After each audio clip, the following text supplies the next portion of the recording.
Akhir-akhir ini kita sering lihat konten yang bahas soal serunya jadi perintis, apalagi yang nyampein motivasi itu masih bocah, dan pastinya itu nge-trigger warganet buat berkomentar, mencaci maki, dan lain-lain sampai jadi bulan-bulanan di sosial media. Banyak yang komen, lu masih bocah tahu apa? Lu tuh enak terlahir dari keluarga kaya, dan macam-macam komentar. Sini gue cuma mau bilang, sebetulnya bukan masalah orang yang nyampein kalau jadi perintis itu seru, tapi dia sendiri terlahir dari keluarga kaya, dan garis startnya dia sama kita berbeda. Tapi lu sadar gak sih, itu anak kecil yang ngomong. Lu sadar gak sih, ketika lu itu bisa berdampak buruk ke mental seseorang? Please jangan dihujat. Di sini, gue bukan bermaksud membela atau apapun itu. Gue di sini mau ngasih tahu kalau hinaan dan ketikan lu itu bisa jadi tergolong cyberbullying. Jadi tonton sampai habis dan simak terus video dari Suara Kehidupan. Sekarang semua orang punya panggung, tapi sayangnya nggak semua orang tahu cara bersikap di atas panggung itu.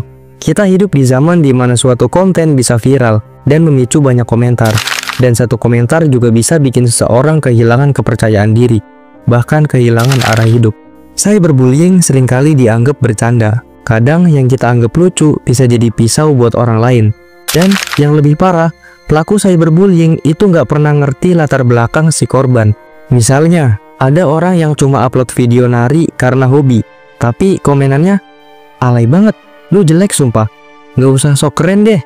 Dan yang bikin ngeri, bullying kayak gitu tuh sering datang dari sesama Gen Z juga. Dan ya, kita hidup di zaman yang bisa dibilang bebas berekspresi. Tapi kenapa ya? Karena kebebasan tersebut justru banyak orang yang takut jadi dirinya sendiri, takut dicaci maki, dan takut buat berkarya. Kebebasan berekspresi itu adalah hak, tapi menghina orang lain itu bukan kebebasan.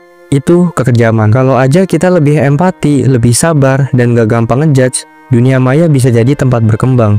Tapi ya mustahil juga gak sih? Nah, pesan gua, kalau lu pernah jadi korban cyberbullying, inget, nilai diri lu gak ditentuin dari komen orang lain. Udah berkembang pelan-pelan, gak usah buru-buru jadi sempurna. Yang penting, lu terus hidup, terus belajar, terus bertumbuh. Dan kalau lu ngerasa lu pernah nyinyir, hate comment, akuin aja kalau diri lu salah, asal sekarang sadar dan berhenti. Kita semua bisa berubah, kita semua bisa bantu satu sama lain. Karena di balik akun, di balik username ada manusianya, dan setiap manusia berhak buat hidup dengan damai. Jadi, sebelum jari kita ngetik sesuatu yang menghina, tanya dulu ke hati, kalau ini ditujukan ke gua kuat nggak nerimanya? Kalau lu relate sama kejadian ini atau pernah mengalami hal serupa, komen di bawah biar kita bisa saling support. Terakhir, thank you banget buat yang udah nonton video ini sampai habis.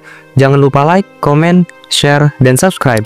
Dan jangan lupa juga buat follow sosial media lainnya dari Suara Kehidupan.